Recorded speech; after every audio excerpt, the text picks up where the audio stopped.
dibandingkan dengan starch yang biasa, ya. Nah, kenapa? Karena proses pregelatinisasi ini dia meningkatkan kemampuan si starch ini untuk dipadatkan, kemudian dia bisa menambah kemampuan dia sebagai disintegran, ya. Kemudian juga kemampuan, jadi starch 1500 ini memang agak unik ya. Jadi kita bisa gunakan dia untuk granulasi kering ataupun juga granulasi basah ataupun juga kita coba untuk cetak langsung gitu ya. Nah, jadi kenapa kok persentasenya berbeda? Karena di situ ada proses yang berbeda.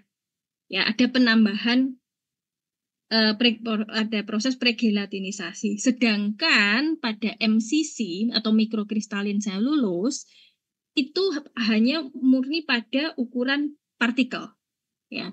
Ukuran partikel, sehingga ukuran partikel itu yang akan mempengaruhi dia untuk sifat alir dan sedikit banyak ke kemampuan untuk dikempa.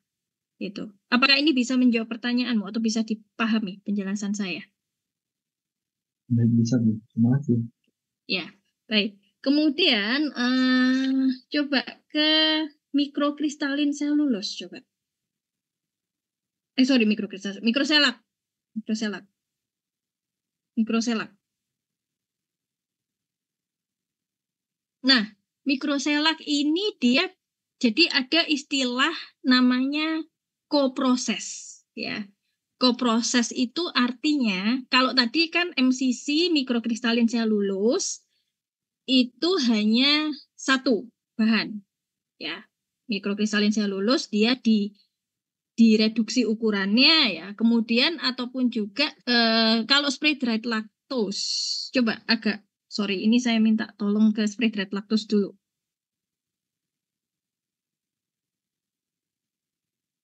Spray dried lactose itu ada yang sudah mencari proses SDL, pembuatan SDL ini terdiri dari komponen apa dan apa, kemudian diapakan? Kelompok 6 mungkin atau kelompok yang mungkin sudah mencari? Ada atau belum? Udah. Sudah, oke, Jadi gimana? kristal-kristal laktos ini disuspensi dalam air dalam wadah yang dipanaskan, lalu airnya dievaporasi, terus laktos itu membentuk partikel-partikel yang amorf. Oke, laktosnya laktos satu macam aja atau kombinasi dari anhidrat dan monohidrat? Itu pakainya kristal, jadi monohidrat. Monohidrat, oke. Nah, jadi ini salah satu dari proses apa ya, laktos yang diproses lebih lanjut gitu ya, sehingga dia bisa mengubah karakteristik awal laktosa yang kurang bisa mengalir menjadi lebih mudah mengalir dan sedikit lebih baik untuk pengempaannya, untuk bisa dikempa. Jadi tingkatannya SDL itu di atasnya laktos, dan SDL ini karena dia sudah mengalami proses, ya. Proses ini berarti kan menambah cost-nya, ya.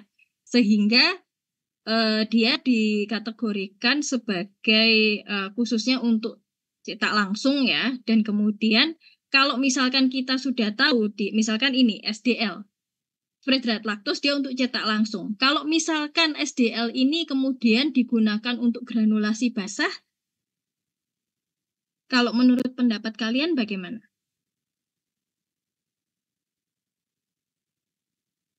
Bisa atau tidak? Masuk akal atau tidak?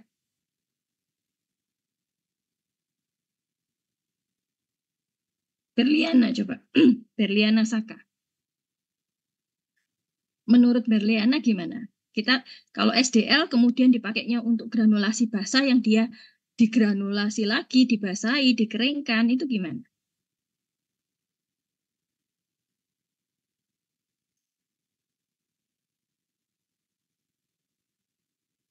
Menurut pendapatmu?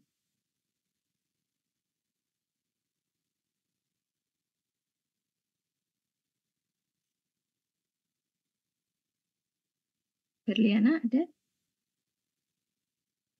Sepertinya ada gangguan sinyal, Bu. Oh, kalau ditanya langsung hilang ya tadi. Ada Permisi. sih saya lihat. Ya, Mungkin saya bantu menjawab. oke.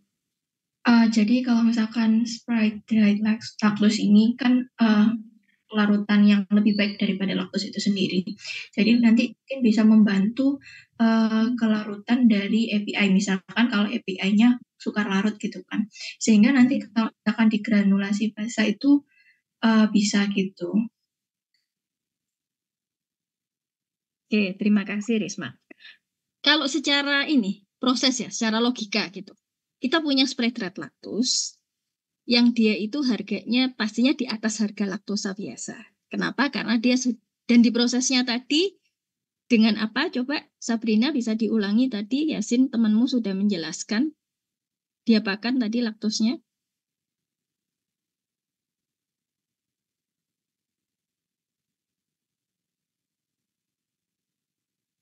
Supaya Sprite laktos tadi secara garis besar laktosnya diapakan?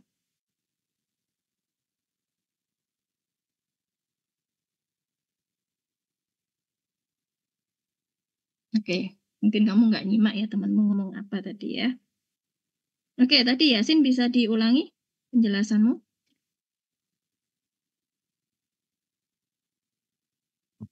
Nah, jadi laktosanya itu dibikin suspensi sama air di suatu wadah. Lalu wadah itu dipanasin biar airnya itu menguap. Ya, jadi dibuat suspensi, kemudian suspensi itu dia disemprotkan, dan ketika disemprotkan dia sembari dikeringkan. Ya, spray dried atau sembur kering. Jadi di suspensinya ini disemburkan, kena udara panas, kemudian dia mengering. Nah, artinya dia kan sudah disuspensi, dikeringkan. Nah, kalau misalkan spray dried ini kemudian digunakan dalam proses granulasi basah, yang notabene berarti spray dried bahan ini SDL ketemu dengan bahan-bahan yang lain, kemudian digranulasi lagi. Itu efektif nggak sebetulnya? Atau agak sedikit tidak, ya? Kurang efektif ya, karena kan mengulangi ya, artinya ngapain sudah susah-susah gitu ya, dan secara harga dia memang spesifikasi dan harga itu memang bukan untuk granulasi basah gitu ya. Jadi ini yang seringkali keliru ya, antara menggunakan laktosa dengan spray dried lactose ya. Jadi kalau untuk proses yang granulasi basah itu gunakan laktosa biasa, karena apa? Karena ya SDL itu lebih mahal, dan juga kalau sudah susah-susah disuspensi, dikeringkan, kemudian dia harus digranulasi basah lagi, itu kan menjadi sia-sia gitu ya. Oke.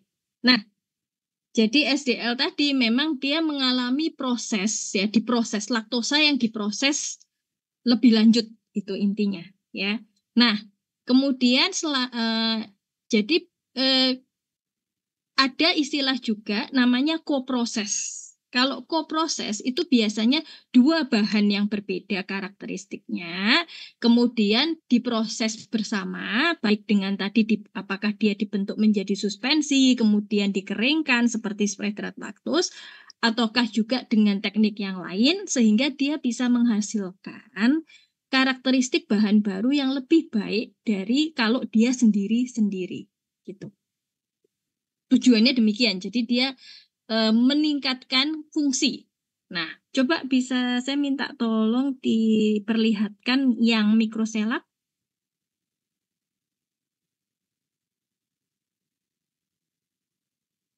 Nah, ini salah satu contohnya ya. Jadi mikroselak ini dia terdiri dari laktosa dan mikrokristalin selulose. Ini merupakan salah satu contoh dari eksipien yang koproses ya. Nah, karena dia koproses, segala sesuatu yang diproses tambahan itu pastinya akan meningkatkan biaya ya, dan kemudian akan meningkatkan harga jual pastinya gitu. Nah, tetapi dia dengan embel-embel bahwa dia memiliki fungsi yang lebih baik dibandingkan kalau kita harus melakukan pencampuran sendiri gitu. Bisa dipahami nggak maksud saya di sini? Jadi eksipien itu ada yang eksipien memang eksipien tunggal, ya, dengan berbagai karakteristik dan fungsinya sebagaimana yang sudah dijelaskan tadi. Dan ada juga eksipien yang diproses lebih lanjut. Ya, diproses lebih lanjut ini bisa dikategorikan dia memang eksipien itu sendiri ya sama atau satu ya, atau mungkin kalaupun gabungan sama-sama ya, misalkan laktos ya tetap laktos ketemu laktos, tapi misalkan yang satu anhidrat satu monohidrat ya, kemudian diproses lebih lanjut.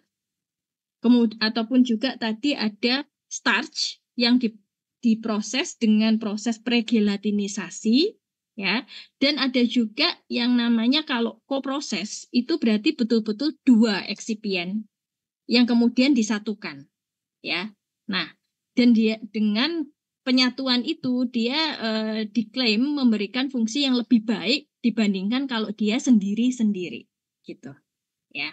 Salah satu contohnya adalah si mikroselak ini ya. Nah, kenapa kok gini? Karena apa? Karena di sini diharapkan mikrokristalin selulosnya ini memiliki kemampuan untuk dikempa yang lebih baik ya, kompaktibilitas yang baik dibandingkan dengan laktos. Dan laktosnya itu sendiri dia bisa membantu supaya dia lebih mudah larut ya, dan kemudian juga dia punya saling berkontribusi dengan mikrokristalin selulos untuk sifat alirnya gitu ya. Itu secara garis besarnya demikian. Nah, jadi apa namanya, ini bisa dibaca lebih, dan biasanya eksipien yang model koproses ini ya dia dibuat oleh produsen tertentu. Kekurangannya adalah kalau kita pakai yang hasil koproses, kalau suatu waktu koprosesnya ini misalkan ada penundaan atau mungkin keterbatasan dalam produksi, kita jadi tergantung pada mereka gitu. Nah, oke. Jadi untuk mikroselak ini termasuk yang untuk sebagai eksipien bisa digunakan sebagai eksipien cetak langsung sih sebetulnya gitu ya. Dan ini sudah melihat langsung ke ini websitenya Megel yang kelompok 5 ataupun kelompok 6. Ada yang sudah buka website Megel? Ade sudah sempat melihat, Ade Nova? Belum. Oke, coba nanti dicek ya lebih lanjut di official websitenya Megel tentang deskripsi dari mikroselak itu sendiri. Ya, oke. Nah, jadi eksipien ya, jadi terkait eksipien ini nanti untuk penyempurnaan, misal ini sudah oke ya, yang kelompok 5, kelompok 6 tadi mungkin harus lebih diringkas lagi ya. Nah, sehingga nanti setelah kalian membuat tabulasi ini, kalian punya pilihan, oke, kalau saya mau membutuhkan pengisi, apa saja yang bisa sebagai bahan pengisi. Kemudian pengikat itu apa saja, ya. Kemudian disintegran apa saja pilihan yang saya punya, dan lubrikan pilihan apa saja yang saya miliki dari bahan-bahan yang ada di lab. Ya, bisa dipahami ya?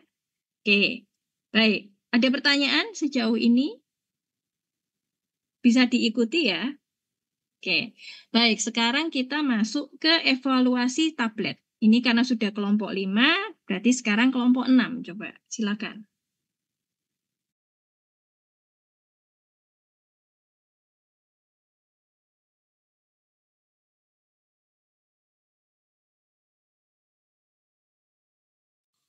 Baik, terima kasih atas kesempatannya. Selanjutnya yaitu poin yang ketiga, ada evaluasi tablet.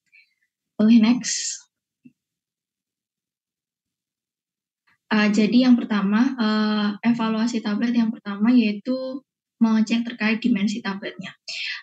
Menurut Farmakope Indonesia 3, telah diatur terkait dimensi tablet yaitu ketebalan dan diameternya, bahwa diameter tablet itu tidak lebih dari 3 kali dan tidak kurang dari 1/3 tebal tablet, kecuali dinyatakan lain. Nah, untuk dimensi tablet itu sendiri biasanya diukur dengan jangka sorong.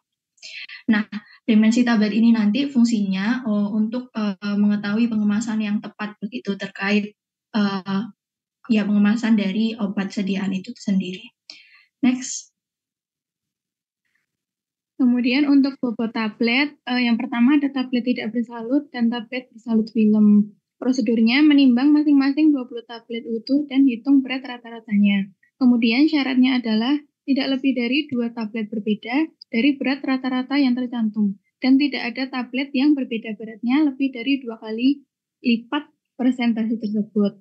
Untuk berat variasi dari persentasenya ini, rata-rata dari berat tablet dalam miligram 130 atau kurang itu perbedaan persentasenya 10. Kemudian dari 130 sampai 324 itu perbedaan persentasenya 7,5. Dan lebih dari 324 itu perbedaan persentasenya yaitu 5. Kemudian tablet bersalut atau selain tablet bersalut film. Prosedurnya menimbang masing-masing 20 tablet utuh dan hitung berat rata-ratanya. Persyaratan sama seperti tablet tidak bersalut dan tablet bersalut film. Kemudian jika tidak memenuhi kriteria, maka masukkan 20 tablet dalam gelas kimia berisi air pada suhu 30 derajat. Lalu aduk perlahan selama 5 menit. Periksa inti untuk mencari bukti adanya disintegrasi. Lalu dikeringkan pada suhu 50 derajat selama 30 menit, kemudian timbang kembali 20 tablet dan hitung berat rata-ratanya. Next. Kemudian kekerasan tablet. Ada 4 alat yang digunakan, yaitu yang pertama ada freezer. Prosedurnya tablet yang dipasang secara vertikal itu dimasukkan ke dalam alat yang menyerupai tang. Kemudian ada Monsanto, didasarkan pada pengompresan tablet di antara 2 rahang melalui pengukur pegas dan sekrup. Kemudian ada Strongkop, beban putus diterapkan melalui aksi pompa hidrolik kecil. Dan yang terakhir digital series, tablet diletakkan di antara 2 plat, lalu plat bergerak menekan tablet dan akan muncul suara menandakan sudah didapatkan angka kekerasan tablet. Tujuan dari uji kekerasan tablet yaitu memandu pengembangan produk dan sebagai spesifikasi kendalian mutu. Tablet harus mampu bertahan terhadap kerasnya penanganan dan transportasi yang dialami di pabrik, dalam sistem distribusi obat dan di lapangan di tangan pengguna akhir atau pasien atau konsumen. Next.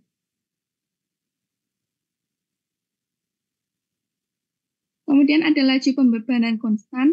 Prosedurnya rahang penguji kekerasan tablet digerakkan perlahan hingga menyentuh tablet, kemudian tekanan pada sampel ditingkatkan secara linear sebesar 20 Newton atau kurang per detik, atau pergerakan plat konstan sebesar 3,5 mm atau kurang per detik hingga merusak tablet. Nah, untuk kekuatan tablet berbentuk silinder bermuka 2 itu dapat dinyatakan sebagai kekuatan tarik yang bisa dihitung menggunakan rumus yang tertera di slide. Selanjutnya.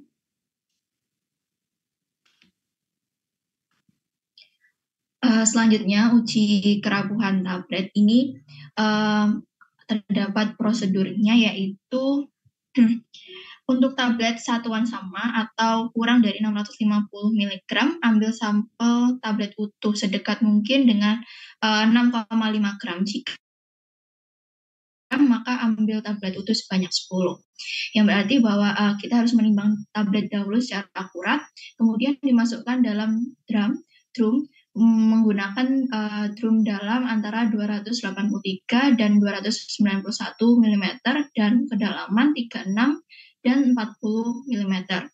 Satu sisi drum dapat dilepas, tablet dapat dijatuhkan pada setiap putaran drum dengan proyeksi melengkung dengan radius dalam antara 75,5 dan 85,5 mm yang membentang dari tengah drum hingga dinding luar. Drum dipasang pada sumbu horizontal alat yang berputar dengan kecepatan 25 plus minus 1 rpm. Pada setiap putaran, tablet akan menggelinding dan meluncur dan jatuh ke dinding drum atau satu sama lain. Nah, putar drumnya sebanyak 100 kali. Keluarkan tablet, kemudian bersihkan debu dari tablet dan timbang secara akurat. Mungkin di sini teman-teman bisa melihat terkait prosesnya. Jadi yang pertama ditimbang secara akurat dulu, sesuai dengan ketentuan yang poin pertama itu, kemudian diuji kerapuhannya. Nanti setelah itu dibersihkan dan ditimbang kembali. Nah, syaratnya di sini bahwa jika tablet itu jelas-jelas retak, terbelah, atau pecah,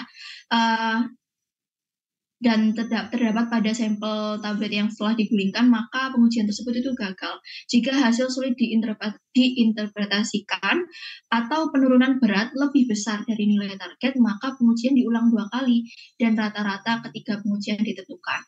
Penurunan berat rata-rata maksimum ketika sampel tidak lebih dari 1,0% dianggap dapat diterima untuk sebagian besar produk.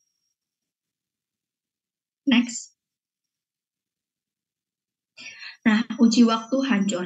Menurut Farmakope Indonesia 6, uji waktu hancur itu tidak menyatakan bahwa sediaan itu terlarut sempurna, tapi dinyatakan hancur sempurna bila sisa sediaan yang tertinggal pada kasa alat ujinya itu merupakan massa lunak yang tidak memiliki inti yang jelas, kecuali bagian penyalur atau cangkang kapsul yang tidak larut. Nah, di sini ada uji untuk tablet tidak bersalut dan tablet bersalut bukan entrik, yaitu dengan memasukkan satu tablet pada masing-masing tabung, kemudian menggunakan air 37 plus minus 2 derajat sebagai media, kecuali dinyatakan menggunakan cairan lain dalam masing-masing monografi. Kemudian untuk tablet bukal dan sublingual, itu melakukan pengujian seperti tablet tidak bersalut. Setelah 4 jam diangkat dan semua tablet harus hancur. Bila setengah tablet tidak hancur sempurna, ulangi dengan 12 pengujian lainnya, tidak kurang 16 dari 18 tablet yang diuji harus hancur semua. Kemudian tablet lepas tunda atau salut enterik itu yang pertama masukkan satu tablet pada masing-masing satu tablet pada 6 tabung. Kemudian bila tablet mempunyai salut gula yang dapat larut, dicelupkan keranjang dalam air pada suhu kamar. Tanpa cakram, jalankan alat dengan cairan lambung buatan LP suhu 37 plus minus 2 derajat sebagai media. Kemudian amati apakah di situ tabletnya hancur, retak, atau lunak. Kemudian lalu gunakan cairan usus buatan LP dengan suhu 37 plus minus 2 derajat selama waktu yang sesuai dengan monografi. Bila satu tablet atau 2 tablet tidak hancur sempurna, ulangi pengujian dengan 12 tablet lainnya. Tidak kurang 16 dari 18 tablet yang diuji harus hancur semua. Next. Nah, selanjutnya ini uji disolusi. Disolusi terkait proses kinetik melarutnya suatu obat gitu. Nah, media disolusi yang tercantum di Farmakope Indonesia 6 yaitu untuk vitamin C itu 900 ml air. Nah, alat yang digunakan ini tipe 2 yang tipe dayung dengan kecepatan 50 rpm dalam waktu 45 menit. Prosedurnya, lakukan penetapan jumlah C6H8O6 yang terlarut menggunakan prosedur yang tertera pada penetapan kadar, lakukan segera tanpa penundaan. Jika perlu, lakukan modifikasi, hitung persentase asam askorbat yang terlarut dengan rumus yang tertera pada layar.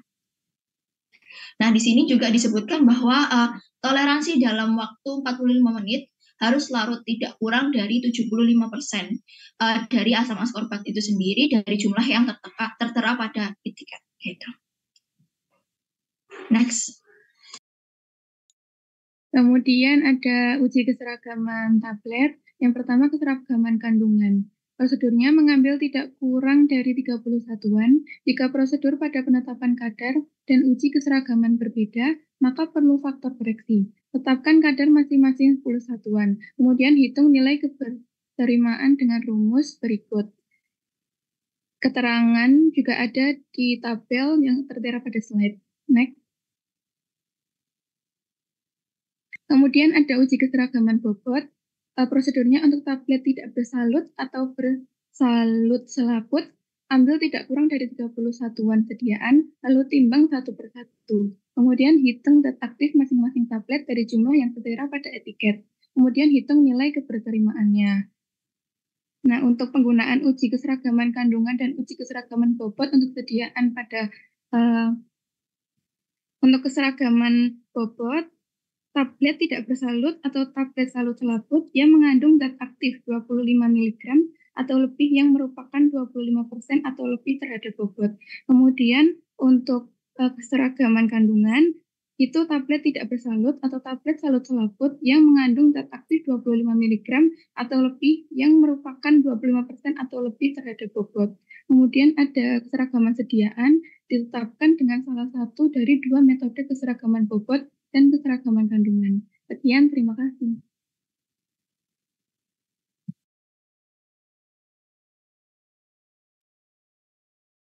Oke, ya, baik. Tadi kelompok 6 ya, terima kasih. Ya, ada tambahan dari kelompok 5? Tambahan terlebih dahulu. Apakah ada yang berbeda dari yang disampaikan atau masih ada yang kurang dari yang disampaikan oleh kelompok 6? Dari pihak kelompok 5? Sudah sama. Sudah sama, oke. Tadi saya mencatat beberapa poin ya di sini. Oke, jadi untuk evaluasi tablet itu memang ada yang istilahnya itu kompendia, ya, kompendia yang memang ada di kompendia. Walaupun kompendianya itu bisa bermacam-macam ya. Kalau misalkan yang sekarang kita acuannya pada Farmakope Indonesia 6. Nah, yang ada di Farmakope Indonesia 6 apa saja? Yang bersumber dari Farmakope Indonesia 6. Ada uji waktu hancur, kemudian uji disolusi, keseragaman. Udah itu aja ya? Udah itu aja. Oke, berarti yang tidak ada di Farmakope Indonesia yang mana? Yang kekerasan, kerapuhan. Itu dari USP ya? USP sama yang dimensi tadi dari Farmakope 3. Oke, dimensi. Oke, jadi begini ya, terima kasih. Nah, jadi Farmakope Indonesia 3 itu jauh sebelum kalian lahir ya, itu tahun 79 seingat saya. Nah, jadi memang dia hanya pada dimensi ya. Kenapa? Karena pada saat itu memang yang terkait dengan kadar itu belum banyak dilakukan ya. Jadi hanya berdasarkan pada kalau dimensinya itu seragam, maka seharusnya kadarnya juga di dalamnya seragam. Ya. Nah, jadi pada saat itu memang hanya masih terbatas itu. Tetapi ini masih digunakan ya, seringkali masih digunakan sebagai evaluasi pada saat di lapangan, tapi nanti harus dicocokkan dengan hasil penetapan kadarnya. Jadi kenapa? Karena misalkan gini, kalau mesin tablet pada skala produksi itu namanya mesin tablet apa? Tipenya? Jenisnya? Masih ingat? Kalau yang nanti kalian akan kerjakan di laboratorium, itu tools, punch dan die-nya itu ada berapa? Satu. Nah, kalau yang nanti di skala produksi pasti lebih dari satu, namanya mesinnya disebut, kalau tadi satu single punch, kalau banyak yang untuk produksi namanya mesin tablet yang apa? Mesin tablet? Yang rotary ya, dia muter rotary. Nah, pada saat si mesin ini berputar ya, kalau kalian sudah lihat videonya, sudah bisa diakses ya pada saat itu PPT-nya? Sudah, artinya kalian tadi harusnya bisa ya. Saya belum melihat nilai kalian berapa. Nah, untuk kuis hari ini. Nah, jadi dia kan berputar. Ya, dia berputar. Harusnya dia kalau sifat alirnya itu baik, ini semua akan terdistribusi dengan baik. Jadi bobot tabletnya akan sama. Ya. Nah, tetapi prosesnya itu kan nggak mungkin tablet pada skala produksi itu nggak cuma 10-20 menit jadi, tapi kan lama. Ya. Nah, maka salah satu cara cepat untuk melihat itu adalah melihat ini masih seragam atau enggak, aliran maupun juga putarannya adalah dari si bobot tablet dan juga selain itu dimensi dalam hal ini yaitu ketebalan. Ya. Nah, ini masih dipergunakan. Jadi cara cepatnya itu. Walaupun di kompendia yang lebih baru itu kemudian dikonfirmasi dengan penetapan kadarnya. Dalam hal ini yang sekarang sedang ditayangkan ya, PPT-nya terkait dengan keragaman bobot ataukah keseragaman kandungan. Itu. Pada poin ini bisa dipahami ya. untuk persyaratannya, coba bisa tolong kembali ke persyaratan yang tadi, yang pertama yang terkait dimensi, yang paling pertama tadi ditampilkan. Oke, dimensi. Dimensi itu meliputi ini ya, apa namanya, ketebalan dan juga ada bobot, tebal, dan diameter. Kalau diameter, menurut pendapat kalian mungkin nggak berubah secara logika? Nggak, seharusnya sama ya, kecuali bahwa tangannya yang berubah ketika menentukan dengan jangka sorong. Nah, ini kenapa kok ada pernyataan bahwa tidak lebih diameter tablet tidak lebih dari 3 kali dan tidak kurang dari 1/3 tebal tablet, itu sebetulnya lebih ke arah untuk akseptabilitas ya. Akseptabilitas. Jadi ini seimbang nggak sih? Apakah tablet ini terlalu tebal ataukah terlalu tipis? Gitu. Ya, jadi ini lebih ke arah untuk secara umum. Nah, kalau misalkan diameternya adalah 10 mm misalkan. 10 mm. Berarti dia tebalnya paling enggak berapa? Tidak lebih dari 3 kali dan tidak kurang dari 1/3. Berarti kalau tebalnya 3 mm masih boleh?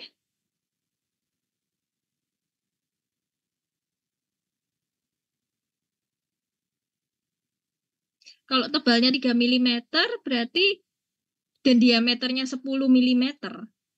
Jadi tebalnya 3 mm.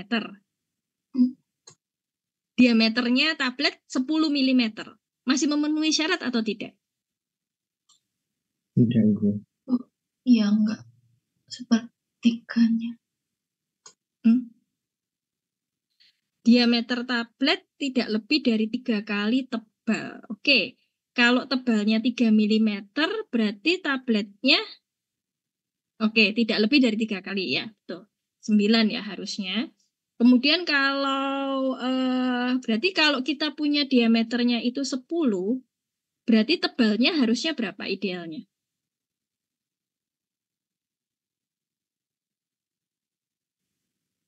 Paling kecil 3,333 dan mungkin bisa dibuatkan 3,4. Oke, jadi nanti ya itu dikaitkan dengan persyaratannya ya. Jadi itu.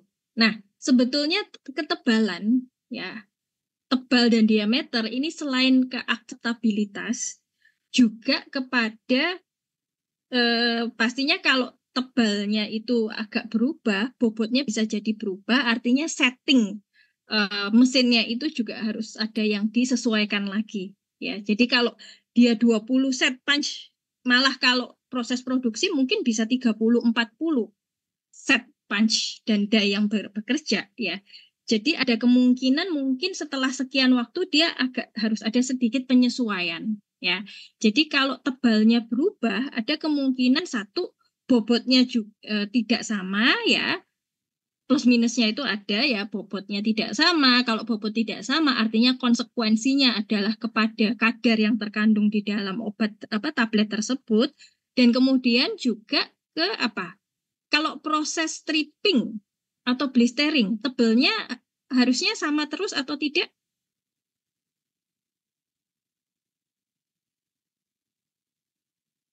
Kalau tiba-tiba misalkan tebelnya harusnya standarnya 3 mm misalkan. Kemudian ada tablet yang tiba-tiba 3,5 gitu. Kira-kira proses stripping atau blisteringnya bisa terhambat tidak? Bisa ya. Stripping itu kan seperti kayak kalian laminating gitu ya, kalau gampangannya ya. Jadi kalau ini sudah ada setting dia ketinggian stripnya dan sebagainya ya. Nah, ini nanti mungkin saya lupa ada kuliah tentang kemasan atau tidak ya, harusnya ada. Nah, itu nanti akan menghambat itu. Jadi dimensi tablet ini penting ya, karena untuk melihat apakah ada perubahan dari mesin yang digunakan, perubahan setting atau perubahan aliran yang harus diawasi, dikontrol selama proses berlangsung. Ya, jadi konsekuensi atau akibat dari kalau misalkan dimensinya ini berubah, yang pertama adalah kadarnya pasti berbeda, ya bisa jadi ada perbedaan kadar. Yang kedua juga dari sisi untuk pengemasannya. Nah, sedangkan pada saat penentuan awal antara untuk dimensi ini pertama kalinya adalah untuk akseptabilitas juga. Ya, bisa dipahami nggak ini terkait dimensi? Ada pertanyaan atau kalau kalian masih bingung bilang saja. Bu, permisi. Iya, kan kayak saya mikirnya itu nggak mungkin kan semua tablet diperiksa gitu ya terkait dimensinya. Nah, itu evaluasinya bagaimana? Evaluasinya seperti apa? Kayak apakah cukup dengan mengecek terkait mesin cetaknya saja atau bagaimana? Oke, ya, terima kasih. Jadi nanti pada saat kalian, ini kan masih skala lab. Skala lab itu skala yang paling mudah sebetulnya ya. Gampang-gampang mudah dalam artian gini. Apa yang sudah jadi di skala lab, ketika masuk ke skala pilot ya. Skala pilot itu adalah 10% dari skala produksi. Itu ada banyak variabel yang harus disesuaikan. Jadi dari mesin yang kapasitas kecil ke kapasitas besar. Nah, kemudian kalau kita sudah jalan pada kapasitas yang banyak, ini berapa jumlahnya gitu ya. Kalau kalian nanti pada skala lab menggunakan mesin single punch, mungkin hanya pada awal-awal aja dilakukan pemeriksaan, oh ini sudah berjalan lancar ataukah tidak. Misalkan ambil untuk 5 menit pertama pencetakan gimana, diambil satu tablet gitu. Nah, kalau pada skala yang lebih besar itu ada perhitungan secara statistik ya. Jadi ketentuan statistik ini enggak ada, nanti bisa ada sedikit di kuliah ya. Jadi misalkan kita melakukan untuk satu batch-nya 100.000 tablet. Nah, itu nanti ada sekian persen ya untuk sampelnya gitu. Dan kemudian pada bagian mana saja yang harus disampling. Itu. Waktu-waktu samplingnya itu semua ada pada proses validasi proses ya, gitu. Jadi jumlahnya berapa banyak Bu? Apakah kita nggak mungkin periksa semua? Kalau periksa semua kan habis, nggak ada yang dijual gitu. Jadi ada berapa, misalkan dari 100.000 tablet itu harus diperiksa berapa banyak yang mewakili. Tuh. Apakah itu bisa menjawab pertanyaan tadi? Baik, terima kasih Bu sudah cukup menjawab. Ya. Jadi ada nanti namanya untuk sampling ya atau pengambilan sampel selama proses itu ada ketentuannya. Jadi harus diambil berapa dan kemudian waktu-waktu pengambilannya. Tapi ini kita nggak bahas sekarang ya, tapi hanya gambaran aja. Nah, kemudian bobot tadi ada ya kalau nggak salah ya, sebentar. Ini dimensi, bisa ini slide berikutnya kalau tadi saya nggak salah. Nah, ini ya. Ini ya, jadi ini ya sesuai dengan USB dan kemudian juga nanti dikaitkan dengan kadar ya. Jadi bobot itu sebagai perkiraan pertama ya, dan kemudian baru kemudian ke kadar. Nah, kemudian ini yang lebih sulit itu kalau kita ada tablet salut. Nah, saya lupa di kelas mana ya yang tanya ke saya bagaimana dengan bentuk tablet yang model tablet yang lain. Jadi yang kan kalian kerjakan ya di sini adalah tablet yang konvensional dalam artian dia hanya tablet biasa. Nah, jadi kalian paham dulu gimana sih cara membuat tablet. Nah, terus kemudian gimana kalau saya mau bikin tablet misalkan tablet kunyah yang dia hancur bisa dikunyah. Nah, itu nanti kita mainkan di komposisinya dan persentase bahan-bahannya gitu ya. Jadi di sini kalian akan belajar membuat tablet yang basic, yang dasarnya. Nah, nanti apakah tablet ini nanti berkembang menjadi tablet kunyah, tablet bukal atau tablet sublingual, itu kembali lagi kepada pemilihan bahan dan komposisinya. Nah, kalau tablet salut itu artinya tablet yang sudah kalian buat, tablet biasa itu kemudian disalut lagi ya, diberi lapisan penyalut, nanti ada prakteknya ya, walaupun itu hanya nonton ya, demo langsung ya. Nah, ini agak lebih rumit karena ketebalannya harus sama gitu. Makanya ada di sini tentang tablet, dibedakan antara yang tidak bersalut dan yang bersalut. Karena kalau bersalut, perbedaan bobot yang terjadi bisa jadi akibat dari proses penyalutannya. Nah, kemudian di sini sudah ada bahwa kalau secara standar bahwa kalau bobot tabletnya lebih kecil 130, maka persentase yang dibolehkan 10% seperti itu ya. Jadi ini lebih tinggi dari yang FI3. USB 31 ini tahun berapa? Ada yang sudah cek? 2006, Bu. 2006 ya. Sekarang USB ya dihitung aja sih 2006 ke 2024 itu 18 tahun ya. Itu. Nah, nanti kemarin saya dapat yang copy slide-nya ya, cuman saya belum bisa buka ya. Nanti kita cross check lagi. Ya, jadi sementara ini dulu yang dipakai. Kemudian yang berikutnya. Oke, kekerasan tablet. Kemudian secara berikutnya yang tadi mekanik ya, tensile strength itu sebetulnya data dari kekerasan tablet, kemudian dikalikan 2, dibagi dengan pi kali d kali hanya ini ya. Jadi tebal dan diameter. Ini untuk tablet silinder biasa. Nah, di USB itu juga ada untuk tablet yang berbentuk kaplet. Ya, agak sedikit beda. Itu. Nah, kemudian seingat saya agak sedikit beda, nanti saya cross check ya. Oke, kemudian tadi yang saya amatin adalah mengenai kekerasan tablet. Berarti kekerasan tablet itu persyaratannya berapa persen?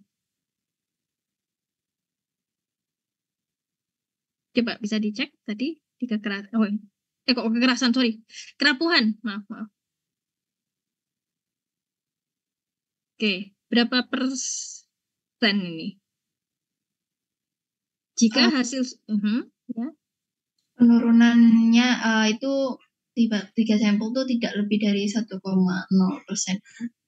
Apakah langsung ke 3 sampel atau ini coba dibaca lagi ya, sebentar. Ini kan syarat. Oke, jika jelas-jelas retak, terbelah atau pecah, maka langsung gagal. Kalau hasil sulit diinterpretasikan atau penurunan berat lebih besar dari nilai target. Nah, nilai targetnya berapa?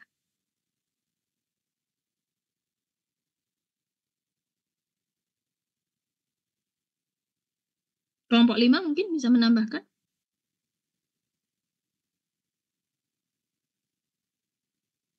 Berapa? Nilai targetnya berapa kalau menurut ketentuannya?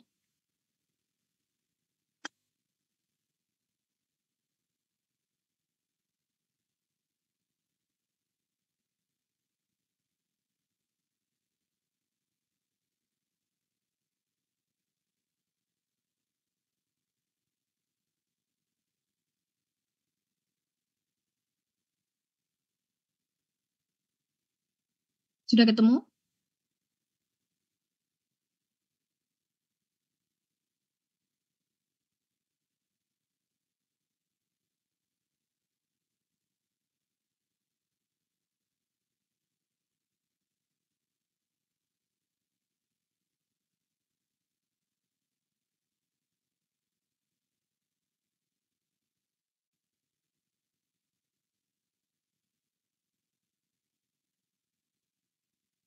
Halo? Ada yang sudah menemukan? Ini menurut jurnal dari Rahman itu tablet itu dikatakan baik apabila kerapuhannya tidak lebih dari 0,8%. Oke, ini ada file aslinya nggak nih? Yang prosedur USB 32 NF27 ini? Ada, Ibu, sebentar. Oke, boleh ditampilkan. Kita lihat sama-sama.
Permisi izin share screen.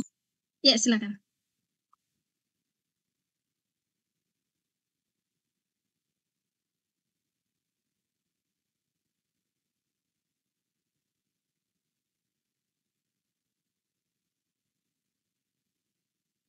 Apakah sudah terlihat? Oke. Ya sudah.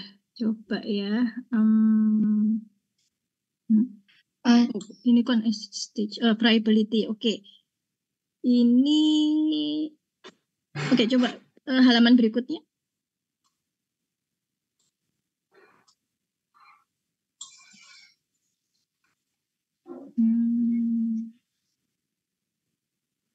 Bentar. Generally, that test is run once. If obviously correct, blah blah blah. Okay, if the result are difficult to interpret or if the weight loss is greater than the targeted value, the test should be repeated twice, and the mean of the three tests determined. Okay. Nah, ini memang dia tidak menyebutkan secara jelas ya. Ini kalau 2006 nanti mungkin bisa coba cari di versi yang lebih baru. Nah, tapi kalau Lachman 0,8%, oke, itu non kompendial berarti kan ya. Nah, tapi kalau secara logika di sini ya, a maximum mean weight loss from the three samples of not more than 1%, artinya berarti harusnya masing-masing berapa persen? Seandainya dia nggak mengulangi ya, berarti berapa persen? Kalau rata-ratanya tidak boleh lebih dari 1%. Berarti artinya kalau misalkan dia hanya dilakukan sekali, perlakuan maksimum berapa?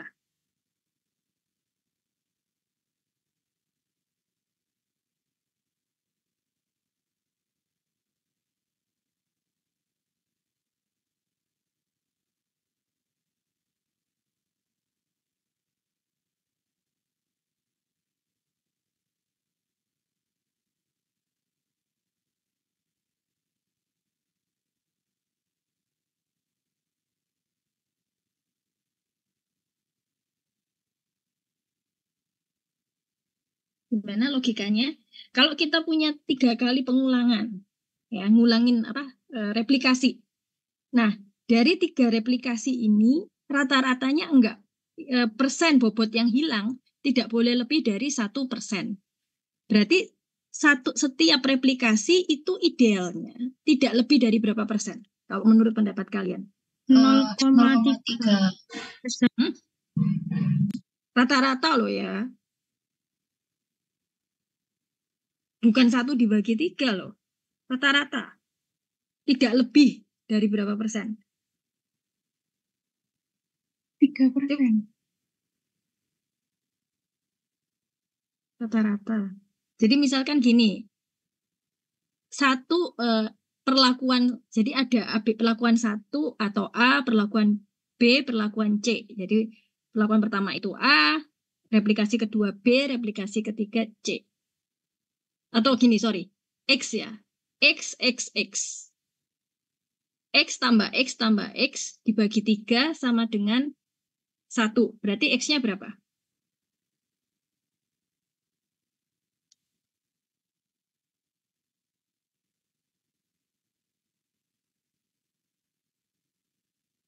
Satu ya, Bu? Satu. Ya, maksud saya gitu, ya kan? Berarti setiap sekali melakukan atau perreplikasi itu maksimal berarti 1%, ya kan? Kalau misalkan gini, 1,2 ditambah 1 ditambah 1 dibagi 3, 1,2%, kemudian diulang lagi 1%, diulang lagi 1%, berarti rata-ratanya berapa? Totalnya berarti berapa?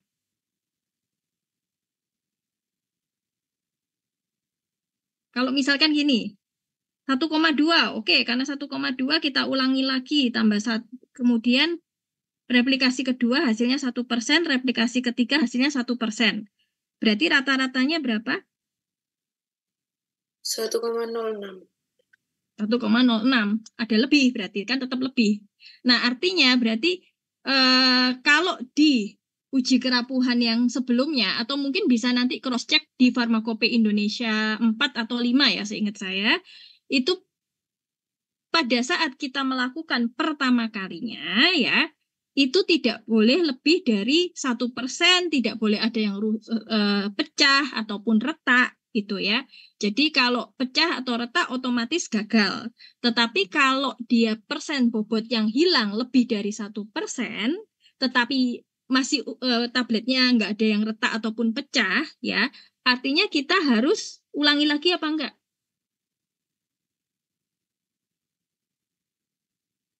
Kalau misalkan 1% atau 1,2%, menurut pendapat kalian perlu diulangin nggak? Kenapa? Biasa saya nggak dengar. Perlu diulang tuh. Perlu diulang ya. Jadi ini kan 2006, nanti bisa tolong di cross check di saya lupa. FI 5 mestinya ada ya. Coba nanti di cross check ya. Jadi dia memang di FI 6 tidak menyebutkan targetnya berapa, tapi kemudian di Lachman tadi ada tambahan 0,8 ya. Tapi secara logika berarti harusnya maksimal 1%. Jadi kalau ada data yang lebih dari 1%, ya berarti harus diberikan 2 kali lagi percobaan ya, dua kali replikasi. Jadi total ada 3 data. Poin ini bisa dipahami nggak oleh kalian semua? Atau ada yang masih bingung? Bisa, Bu. Bisa, oke. Nah, kemudian yang sering kali juga salah ya, yaitu jumlah sampel. Ya, jadi jumlah sampel itu batasnya adalah begini. Kalau tabletnya itu bobot per tabletnya kurang dari 650 mg, berarti jumlah yang diambil setara berapa?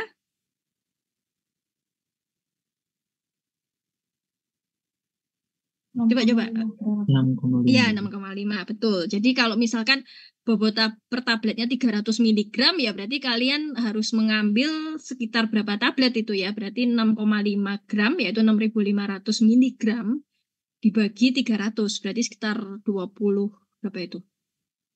22 ya, itu. Nah, tapi kalau bobot per tabletnya sudah lebih besar sama dengan 650 mg, otomatis hanya diambil 10 tablet. 10 tablet. Oke, baik. Ya, kemudian saya rasa kalau waktu hancur dan disolusi itu nggak ada masalah.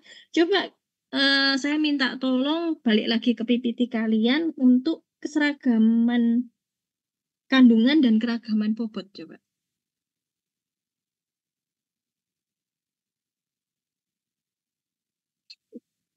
Nah, sorry, ini masih kerapuan.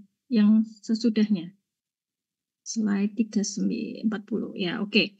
Nah, ini ya ini memang harus agak dalam mencernanya ya ini. Ini nanti ada untuk pada saat kalian analisis ya sebetulnya ya.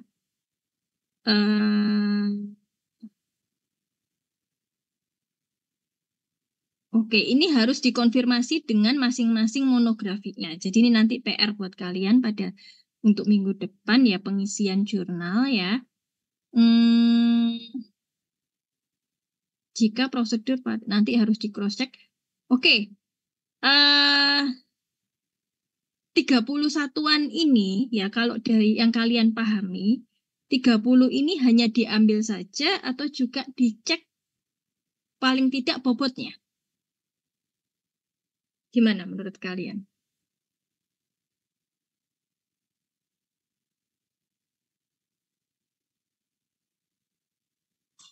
Iya, Bu, dicek bobotnya.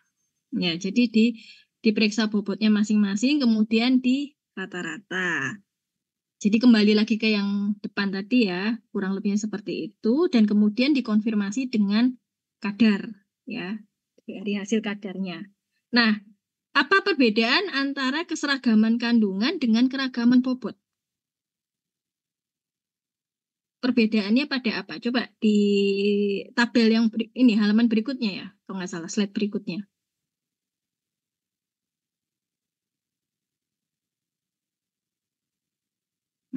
Jadi kalau secara keragaman bobot dengan keseragaman kandungan, pembeda utamanya adalah pada Kalau dari tabel 1 berarti yang pembedanya apa? Antara melakukan keragaman bobot ataukah keseragaman kandungan berdasarkan apa? Dosis dan perbandingan tablet. Ya, jadi berdasarkan dosisnya atau juga dari persen zat aktifnya. Ya, jadi kita melihat dua hal tersebut. Ya, bisa saja dosisnya itu adalah 50 mg, tapi kalau bobot tabletnya itu 800 mg berarti berapa persen itu? 50 mg dalam 800 mg berarti berapa persen? Bisa tolong dihitung? 16 ya, Bu. 16%, berarti kan dia lebih kecil dari 25% ya. Gitu. Jadi ini ada dua kondisi. Jadi lebih besar dari 25 mg, tetapi dia juga lebih persentasenya juga lebih dari 25%, lebih besar sama dengan 25%, atau dia justru memang dia lebih besar dari 25 mg, tapi secara persentase dia kurang dari 25%. Ya, oke, untuk pembeda ini bisa dipahami maksudnya?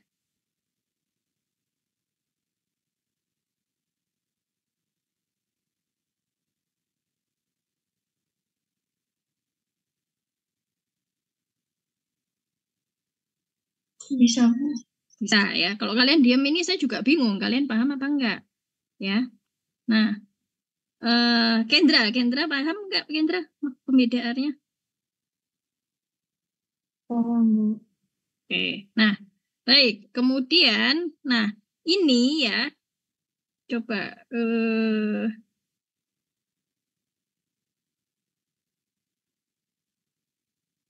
kalau hitung zat aktif masing-masing tablet dari jumlah yang tertera pada etiket.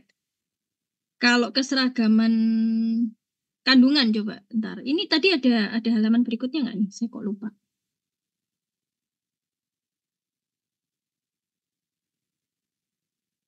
Atau sudah terakhir ini? Saya nggak hafal soalnya. Nggak ada, Bu. Nggak ada. Kalau keseragaman kandungan juga agak mundur keseragaman kandungan. Hitung zat aktif masing-masing tablet. Ini kuncinya ya. Jadi ini saya pernah singgung di solusi kalau kalian masih ingat ya. Jadi kalau keseragaman kandungan itu kan untuk yang jumlahnya kecil ya. Jadi yang tadi lebih kecil dari 25 mg atau lebih kecil 25%, maka dari 30 itu kan ditimbang, kemudian yang diproses itu 10, tetapi ini kata kuncinya ada di tetapkan kadar masing-masing 10 satuan. Ya, jadi 10 tablet itu per tabletnya ditetapkan kadarnya. Kalau yang keragaman bobot itu 10 itu bisa digerus jadi satu, kemudian diambil alih kuat dan ditetapkan kadarnya. Itu masih ingat penjelasan saya pada saat praktikum di solusi? Masih ingat atau sudah lewat? Nah, ini saya nggak yakin. Ya nanti mungkin pada saat yang masuk ke ini ya evaluasi tablet pelaksanaannya. Oke ya sudah. Jadi ini ya apa? Tadi yang masih ada PR tadi untuk kerapuan ya persennya coba di cross check di cross check bahasa Indonesianya apa ya diperiksa ulang dengan farmakope 5 ya harusnya ada di 5 atau USB yang lebih baru. Nanti kalau saya sudah bisa mengakses yang copy is right-nya nanti ya pasti saya bagikan di Hebat, sayangnya saya belum ya.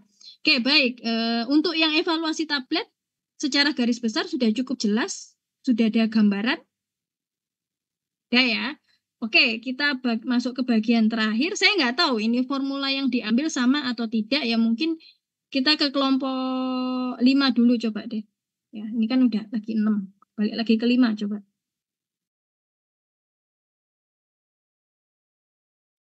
Silakan kelompok 5.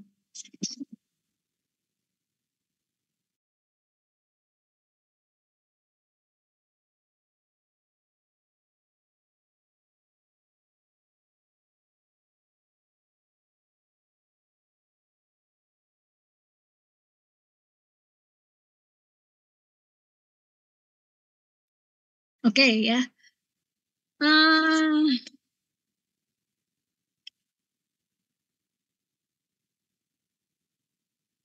Ini fungsinya apa masing-masing? Oke, ada asam askorbat sebagai bahan aktifnya. Di sini afiselnya berperan sebagai apa?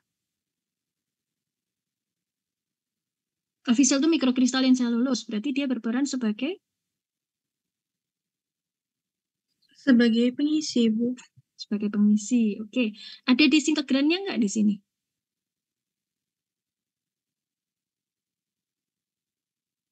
Kalau di sini sepertinya tidak ada, Ibu.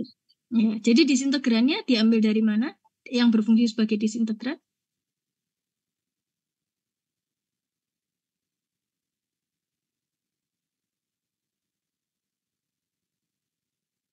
Kalau nggak ada disintegran. Ini tadi kita baru bahas loh ya.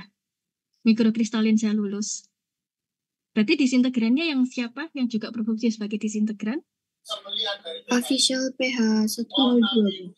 Oke, afiselnya. Oke. Ini kalau secara persentase rasionya, ini magnesium stearatnya berapa persen dari tabletnya?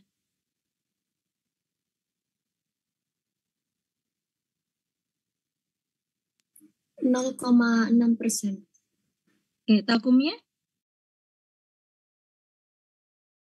Talkumnya 1,3%, Ibu.